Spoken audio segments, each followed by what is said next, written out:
Hello everyone. I would just like to say thank you to all of you. Thank you for watching this and my other weekly talks. Last week I felt so happy. I asked a question about what the best surprise you ever got was, and you shared some lovely surprises with me. You also changed my mind about surprise parties because yours all sounded so great. The best bit for me was that you interacted with me, and I just love that. When I started doing these videos, that was what I had hoped for, that we could connect through this page, have a chat or discussion on here about whatever the topic was, and become a community. It hasn't always worked like that. I've had weeks with no feedback, but I've also had quite a few touching comments in private messages, and knowing my words might have helped even one person is very special to me. I record my talks at home, alone if possible, because the microphone really does pick up on all the noises around you. And sometimes I can feel like I'm just talking to myself, because obviously I can't see you. Once the video is on Facebook or YouTube, I can watch out for comments so I can answer them. And last week, your interaction and kind words were acts of encouragement that I really appreciated. So thank you. Alan was talking in church last week about finding the amazing within the ordinary. He talked about praising God whilst peeling potatoes. I wonder where it is you might find the amazing in something others feel is quite ordinary. The challenge I set last week to surprise someone by the gift of time or simply to do a good deed fits in so perfectly with that.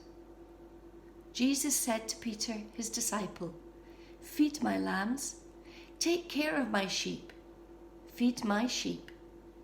So what does that mean for us?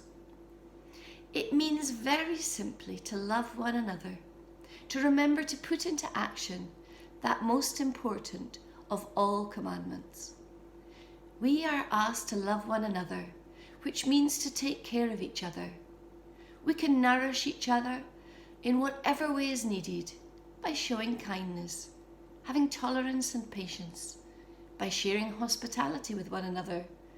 Not as easy right now, but still possible. If someone came to you and asked for help, I am sure you would give it.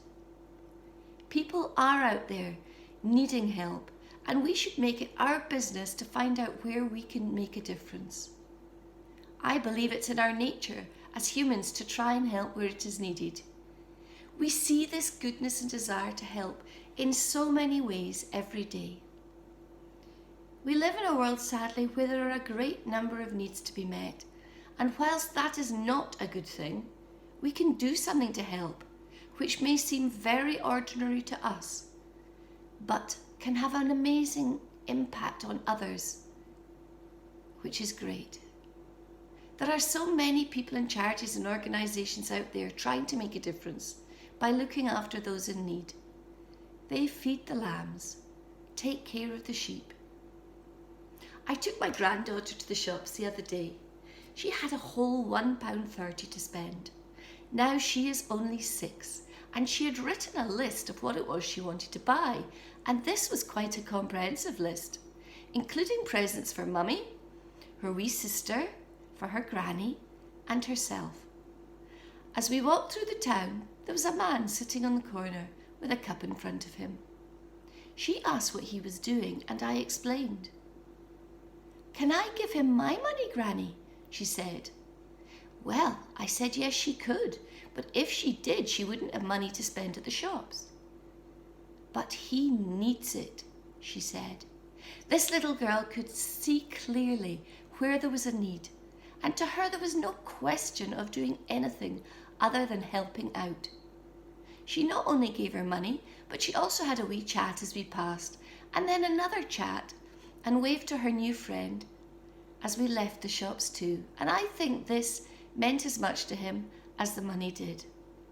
This wee girl, who had never heard of the Bible story of Jesus saying to feed my sheep, was doing just that.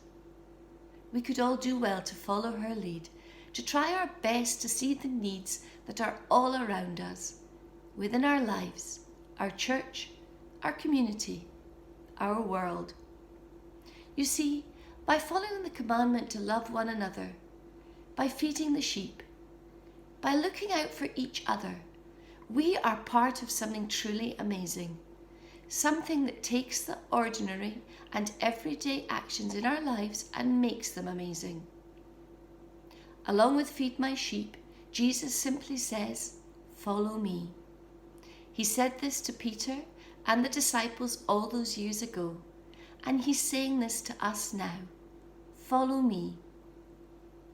Jesus asks us to feed his lambs and to take care of his sheep. How we do that is up to us.